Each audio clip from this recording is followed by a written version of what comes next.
जरा सोचिए, अगर आधी रात को सुनसान जंगल में आपकी गाड़ी अचानक बंद हो जाए, मोबाइल में नेटवर्क भी ना हो और अंधेरे में कोई धीरे धीरे आपकी तरफ बढ़ रहा हो, तो ऐसे में आप क्या करेंगे? एक रात रोहित के साथ बिल्कुल ऐसा ही हुआ, लेकिन उस रात जो हुआ उसने उसकी पूरी जिंदगी बदल दी। एक शहर की ठंडी सर्द रात थी। घड़ी में लगभग 11:45 बज रहे थे। पूरा शहर धीरे धीरे नींद में डूब रहा था, लेकिन रोहित अभी भी ऑफिस से घर लौटने की तैयारी कर रहा था। रोहित एक प्राइवेट कंपनी में काम करता था। उस दिन ऑफिस में बहुत ज्यादा काम होने की वजह से उसे देर हो गई थी। उसने बाइक स्टार्ट की और घर की तरफ निकल पड़ा। घर पहुंचने के लिए उसे एक सुनसान रास्ते से गुजरना पड़ता था, जिसके दोनों तरफ घना जंगल था। रात में वहां शायद ही कोई आता जाता था। रोहित डरावनी बातों पर ज्यादा विश्वास नहीं करता था, लेकिन उस रात कुछ अजीब होने वाला था। जैसे ही वह जंगल के करीब पहुंचा, अचानक उसकी बाइक झटके लेने लगी। अरे ये क्या? रोहित घबराया। उसने एक्सीलेटर बढ़ाया, लेकिन अगले ही पल बाइक पूरी तरह बंद हो गई। चारों तरफ गहरा अंधेरा था। दूर दूर तक कोई इंसान नहीं। उसने कई बार बाइक स्टार्ट करने की कोशिश की, लेकिन कुछ नहीं हुआ। रोहित ने तुरंत मोबाइल निकाला, लेकिन उसमें नो नेटवर्क लिखा आ रहा था। तभी जंगल के अंदर से किसी के चलने की आवाज आने लगी,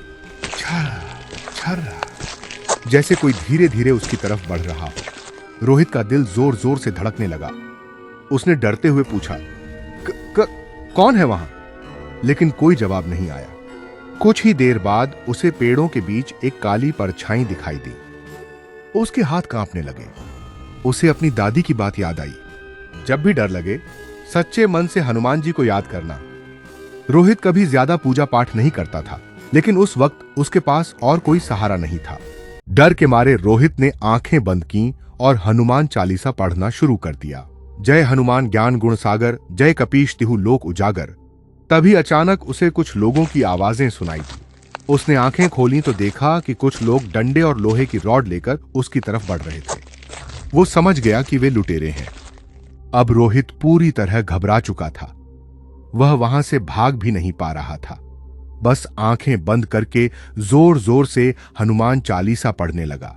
संकट कटे मिटे सब पीरा, जो सुमिरै हनुमत बल बीरा। तभी अचानक तेज हवा चलने लगी, इतनी तेज कि पेड़ जोर जोर से हिलने लगे। आसमान में बादल गरजने लगे और अगले ही पल रोहित को ऐसा महसूस हुआ जैसे उसके सामने कोई विशाल व्यक्ति खड़ा है।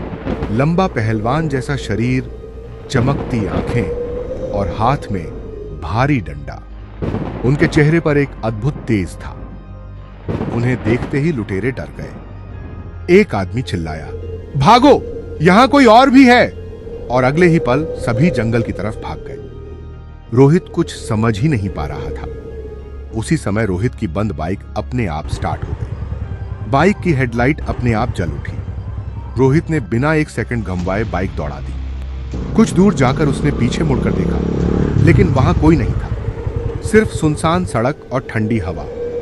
रोहित तुरंत वहां से निकल गया। रोहित सोचता रहा कि आखिर वो इंसान कौन था, पर इतना समझ चुका था कि जो भी था, कोई दिव्य शक्ति थी।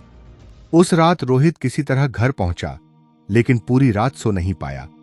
अगले दिन उसे पता चला कि उस रास्ते पर कई महीनों से लुटेरों का गिरोह लोगों को लूट रहा था। उस दिन पहली बार उसे एहसास हुआ कि दुनिया में ऐसी शक्तियां भी हैं जिन्हें विज्ञान समझा नहीं सकता। उस दिन के बाद रोहित के मन में भगवान के प्रति आस्था और भी मजबूत हो गई। वह हर रोज सुबह मंदिर जाने लगा, क्योंकि उस रात उसने महसूस किया था, जब इंसान सच्चे दिल से भगवान को याद करता है तो वो मुश्किल समय में कोई ना कोई सहारा जरूर भेजते हैं।